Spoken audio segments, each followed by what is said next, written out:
A proton is moving undeflected in a region of crossed electric and magnetic field at a constant speed of 2 × 10⁵ metre पर second. कि एक हमारे पास एक कोई proton है जो कि किसी यूनिफॉर्म वेलोसिटी से मूव कर रहा है और इस तरीके से मूव कर रहा है जहाँ पे इलेक्ट्रिक फील्ड और मैग्नेटिक फील्ड एक दूसरे क्रॉस्ड है।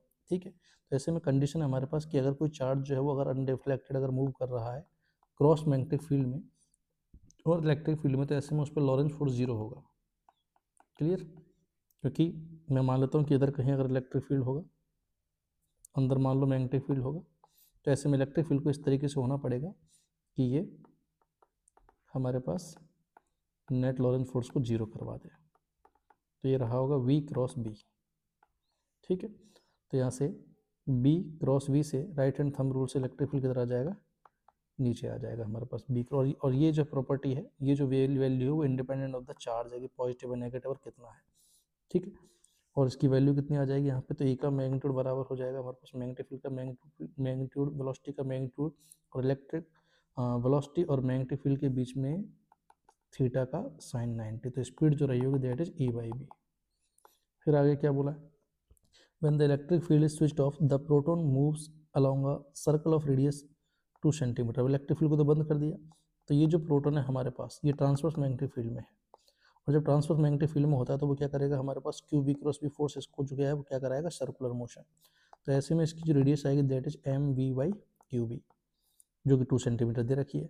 The magnitude of the electric field इतना है, तो एक्स की वैल्यू बताइए कितनी होगी ऐसा यूनिट में। तो पहले तो यहाँ से मैं मैग्नेटिक फील्ड की वैल्यू निकाल लेता हूँ। मैग्नेटिक फील्ड की वैल्यू कितनी हो जाएगी यहाँ से E/V, और ये वैल्यू यहाँ रिप्लेस कर देते हैं। तो मैग्नेटिक फील्ड की जगह E/V, तो यहाँ से रेडियस आ गई हमारे पास, हमको पूछा कि इलेक्ट्रिक फील्ड, तो इलेक्ट्रिक फील्ड की वैल्यू आ जाएगी mv²/q × r। बस वैल्यू रख दो। अब मास की वैल्यू है प्रोटॉन के लिए 1.6 × 10⁻27 kg। स्पीड का स्क्वायर हो जाएगा 4 × 10⁻10 अपॉन में चार्ज की वैल्यू 1.6 × 10⁻27 -19 की। ठीक है, और रेडियस दे रखी 2 सेंटीमीटर मतलब 2 × 10⁻2 मीटर।